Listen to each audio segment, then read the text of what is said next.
आज आम शिखमा काଣା सरलीकरण केमती करी करमा सेटा देखमा देख इन क्वेश्चन रे काଣା देते देख 2 5 6 7 हरण 17 गुणन 3 समान क्वेश्चन मार्क जुग 180 क्वेश्चन मार्क रे काଣା हवा बोलछि बेला में काଣା देमा पहला समान चिन्ह देमा 2 5 6 7 हरण 17 गुणन 13 क्वेश्चन मार्क जुग 180 एति दिखला क्वेश्चन तापरे काଣା करमा देख पहला हरण करमा 2 5 6 7 हरण 17 गुणन 3 समान क्वेश्चन मार्क प्लस 180 एति बुझलो तापरे काଣା करमा देख दि काटमा 2567 के 17 ती भाग कले केते हिजबा 151 गुणन 3 समान क्वेश्चन मार्क प्लस 180 एतकी बुझलो तापरे का कमा देखो दे गुणन कले केते हेबा गुणन कले हेबा 453 समान क्वेश्चन मार्क प्लस 180 एतकी बुझलो तापरे का करमा देखो समान चिन्ह देमा आमे क्वेश्चन मार्क इक्वल टू काना हिबा देखो 453 डा याड के बोले काना हेबा बिजुग हेबा 453 बिजुग 180 एतकी बुझलो समान काना हवा 453 180 बोले केते हवा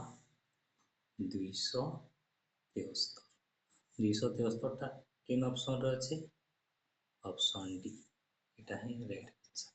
एटा एमथी करा हसी बोली कहू छै एटा काटले बेले हेबा बोली काटी दे छै आगर ई क्वेश्चन रे काना देते देखो 24 गुणन 15 हरण 12 जुग क्वेश्चन मार्क समान 165 क्वेश्चन मार्क काना हवा बोलछि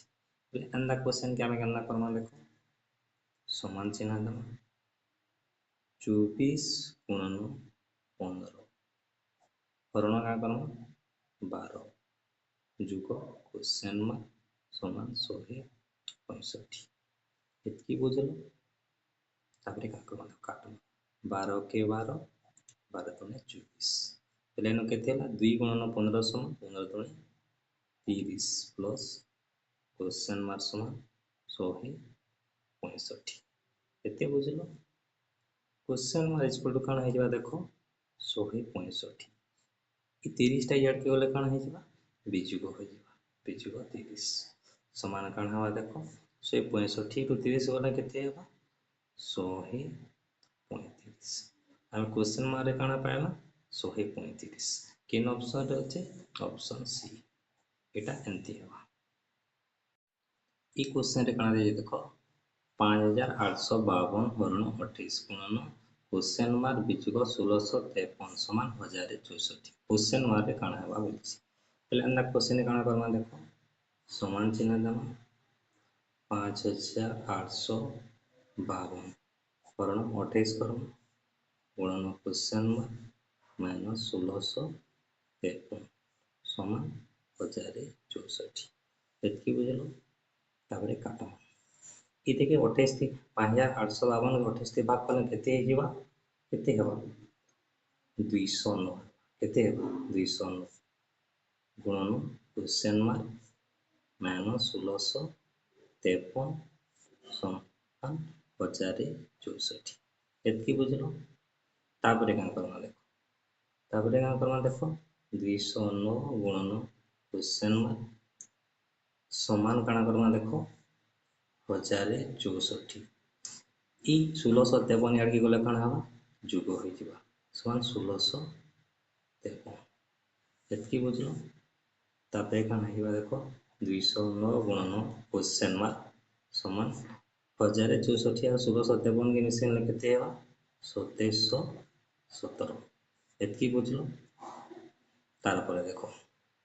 क्वेश्चन मार्क इक्वल टू काना हिबा देखो 2717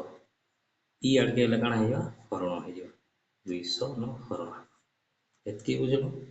जदि हमें 2717 के 209 रे भाग करवाले केते हेबा 13 हेबा बोले क्वेश्चन मार्क इक्वल टू केते पा 13 इन ऑप्शन रे अछि ऑप्शन बी एटा है राइट आंसर এটা ଏନ୍ତିକିରି କଟାସି ବି କାଟମା ବେଲେ ହରଣ କଲେ 209 ହିଁ ବାହାରବା। ଆଇ ତେକେ ଯଦି ହରଣ କର୍ମା 209 13 ବା